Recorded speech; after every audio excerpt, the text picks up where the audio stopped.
రాధమ్మా, ఎందుకమ్మా ఈ పచ్చాకులు? ఈ పచ్చాకులా? మా ఇంట్లో ఉందిగా ఒక గుర్రె పోతు, దాన్ని మేపడానికి. నేను గొర్రెపోతు నుంచి నువ్వు బర్రె పట్టవా? ఓయ్ బావా, మరదలా సిగ్గు లేకపోతే నడి వీధిలో చిన్న పిల్లాడ్లా కుప్పి గంతులేంటి?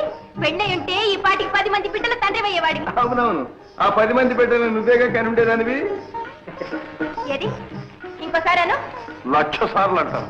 ఏటి? రాజా రాజా రాజా, నా డబ్బి నా డబ్బి నా డబ్బి ఇంటికడిస్తాను. బామరదల సరసం బజారున పడింది, ఈ మోపు నా నెత్తిన పడింది. ఇది ఇంతే. వెంకటారు,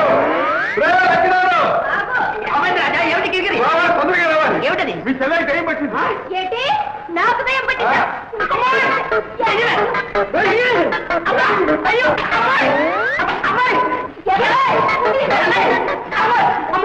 ఏమిటమ్మా, నీకు నిజంగా కిరికిరి పట్టిందా? ఏమిటి? అడుగు, ఆ సంగతి అతగాడిని అడుగు. ఏమిటయ్యా కిరికిరి? ఏముంది, వడ్ల గింజలో బియ్యపు గింజ. అమ్మాయిని రెచ్చగొట్టాడు, రెమ్మొస్తే వెంటబడింది. అదా, మధ్యలో నన్ను రేవపట్టేసమ్మా రాదా? ఇదిగో అన్నయ్య, ఇప్పుడే చెప్పేస్తున్నాను. బావ నాతో మోట సత్తా ఆడాడు, చూడు ఏం చేస్తాడు. నేను తప్పున్నాను. ఇదిగో లంకణాలు, ఇద్దరికి తొందరలో ముడిపెట్టాయి, అందరం కలిసి సుష్టుగా ఫోన్ చేద్దాం. ఫోన్ చేద్దామా? బాబు బాబు, ఏమిటి నా పొడుండా బాబు? వెళ్ళాలి తొందరగా భూషణ. అవునవును, అక్కడ ఉంది కానీ ఇంకో కిరికిరి.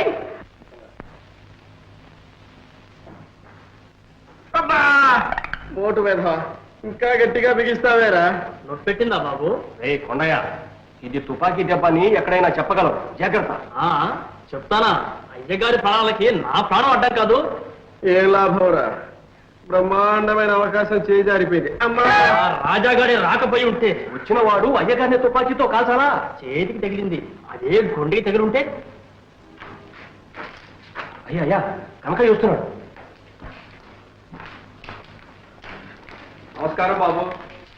రా కనకయ్య, ఇవాళ ఒక పెద్ద ఘటన గడిచింది. మా ఆవిడ తాళి కట్టింది, లేకపోతే మీ మొహం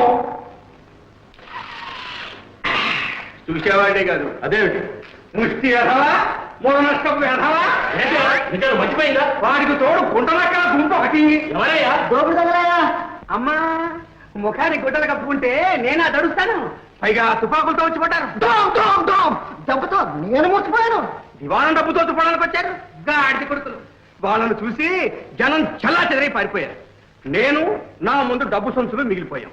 దోచుకుపోయేవారే కానీ ఈ కనకయ్య ముందా కుయ్యలు. ఇదిగో ఎక్కడి నుంచి వచ్చిందో ఆవేశం కానీ ఆంజనేయుల్లాగా ఎగిరి ఒక్క తాగుతున్నాను.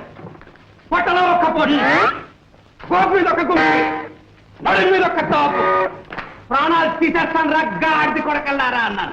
ఆ దెబ్బతో బోషయ్య గారు అదే పరుగు అదే పరుగు అదే పరుగు, తిరిగి చూస్తే చిమ్మడితో నేను నిద్రపోయాను అంతే. ఇది ఇంతే. మంచి పని చేశావు, బుద్ధివంతుడు. రేపు ఆ డబ్బు దివాణం బొక్కసంలో జమగట్టాలి.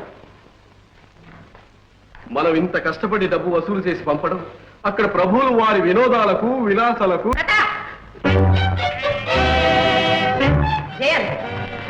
ఏమిటి ఏమిటిదంతా? ఏముంది, నృత్యం గానం వినోదం ఎంతో శ్రమపడి తమ్ములు గారి కాలక్షేపానికని ఏర్పాటు చేశాం పెద్దమ్మా. అవునమ్మా.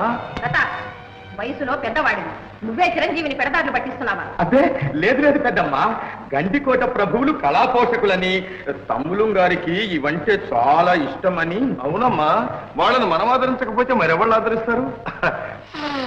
వాళ్ళ బ్రతుకులు ఏం కావాలి? బాగుంది, చాలా బాగుంది. ప్రతాప్, ఇంకా మీదట ఇలాంటి కాలక్షేపాలు జరగటానికి వీల్లేదు, తెలిసిందా? అలాగే పెద్దమ్మా, అలాగేమ్మా.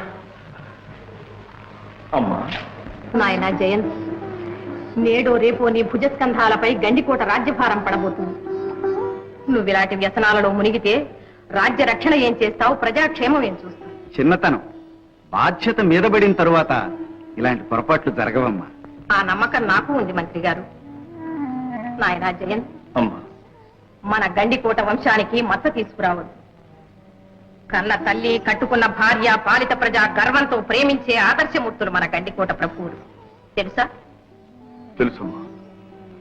ఇంత రాత్రి నా విలాస మందిరంలో వినోదిస్తూ కాలం గడపటం వివేకం కలవారు చేసే పని కాదు నాయన. వెళ్ళు. లలిత నీ కోసం మందిరంలో ఎదురు చూస్తుంటుంది. వెళ్ళు. అలాగేనమ్మా. మంత్రి గారు, చిత్తం. ఇక మనం జాగు చేయటం మంచిది కాదు. వెంటనే చిరంజీవికి పట్టాభిషేకానికి ఏర్పాట్లు చేయించాలి. అదే సరి అయిన ఆలోచన. అందుకు తగిన ఏర్పాట్లు చేద్దాం. మంచిది.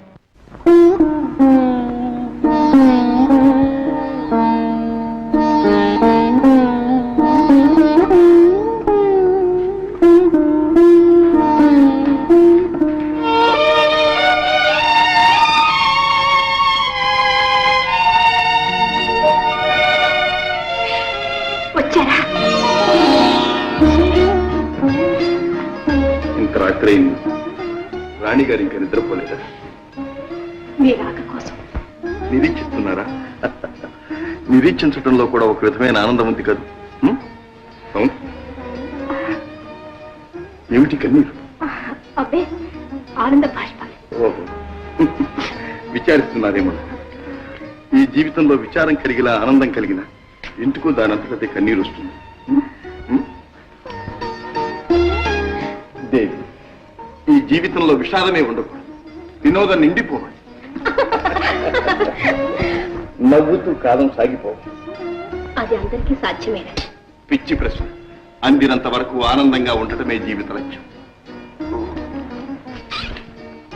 కానీ ఆగిపోయారే?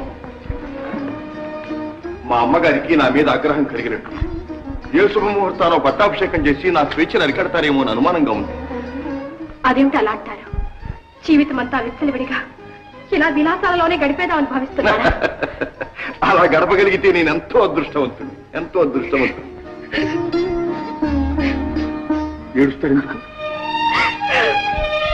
మీరు ఇలా అంటుంటే నాకెంత బాధగా ఉందో మీకేం తెలుసు. ఉన్నమాట ఉన్నాను.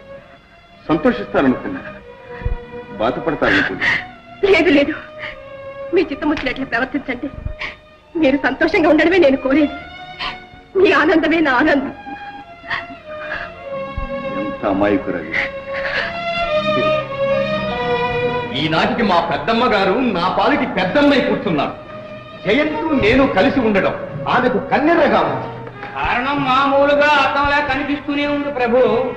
యువరాజు గారిని తమరు విషయలోలుగా మార్చేస్తున్నారని మహారాణి గారు మామూలుగా పసికట్టేశారు. అందుకే కాబోలు యువరాజుకు రాజ్యాభిషేకం చేయాలనే నిర్ణయానికి వచ్చాను. రాజ్యాభిషేకం. ఆనాడు మా నాన్న కంటే వయసులో పెద్దవారు గనక పెదనాన్నను రాజును చేశారు. అదే న్యాయం ప్రకారం ఈనాడు జయంత్ కన్నా నేను పెద్దవాణ్ణి గనుక నన్నే రాజును చెయ్యాలి. చెయ్యాలి మామూలుగా. కానీ యువరాజు గారు మహారాజు గారి కుమారులు, మామూలుగా తమరు మహారాజు గారి తమ్ముని కుమారుడు. ఇది చాలా అన్యాయం అవధాని గారు. ఇద్దరిది ఒకే రక్తం, ఒకే వంశం. పైగా యువరాజు కంటే అయ్యగారు పెద్దవారు, యోగ్యులు. కానీ మామూలుగా జ్యేష్ఠుని సంతతికే రాజ్యాభిషేకం అనే పాడు ఆచారం ఏది ఒకటి ఏడ్చిందిగా మామూలుగా మనకి. ఆ దురాచారాన్ని రూపుమాపుతాను. నేనే రాజునవుతా. అవును, ఎందుకు కాకూడదు? ప్రయత్నిస్తే తప్పకుండా సిద్ధిస్తుంది. అసలు మీ జాతక చక్రంలోనే మహారాజు యోగం కట్టుంది. యోగమున్నా లేకపోయినా నేనే రాజునై తీర్తాను. సుఖం మీ నోటి వాక్కు ఫలించి తీరుతుంది. మీ వంటి మహావీరులు, శక్తివంతులు రాజైతే మామూలుగా ప్రజలు తరించి పోతారు, రాజ్యం పడిపోతుంది, బాగుపడిపోతుంది. ఇక మా వంటి వారి విషయం మామూలుగా బ్రహ్మాండం.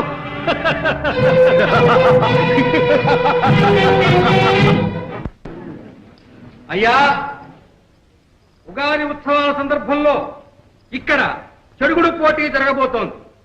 ఇది మన గ్రామాధికారి భూషయ్య గారి